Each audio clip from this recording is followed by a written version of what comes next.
શ્રીમદ ભગવદ્ ગીતા અધ્યાય 16 દેવાસુર સંપત્તિ વિભાગ યોગ શ્લોક 11-12નું પઠન કરીએ, પછી તેનો અર્થ સમજીએ. શ્લોક 11.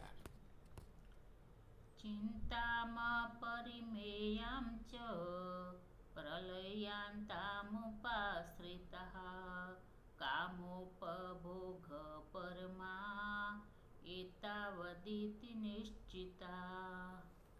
અર્થાત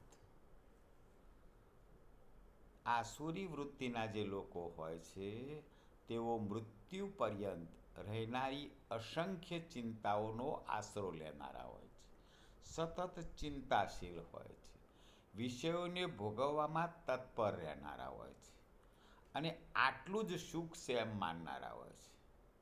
તો આસુરી સંપત્તિના લોકો એ વિષય ભોગને જ સુખ માને છે. શ્લોક 12. આશાપાશ સતિર્બદ્ધઃ કામક્રોધ પરાયણઃ ઇહન્તે કામભોગાર્થમ અન્યાયેનાર્થ સંચયાન.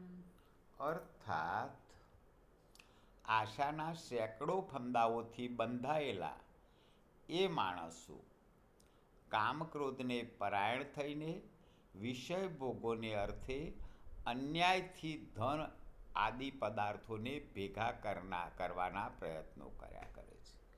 તો આસુરી વૃત્તિના જે લોકો હોય છે એ ઘણા બધા ફંદાઓથી બંધાયેલા હોય છે. કામ ક્રોધ જ એમનામાં સતત હોય છે અને ભોગોને ભોગવવા માટે અન્યાય કરીને ધન પ્રાપ્ત કરતા હોય છે. આવા લોકો આસુરી સંપત્તિના છે. જય શ્રી કૃષ્ણ.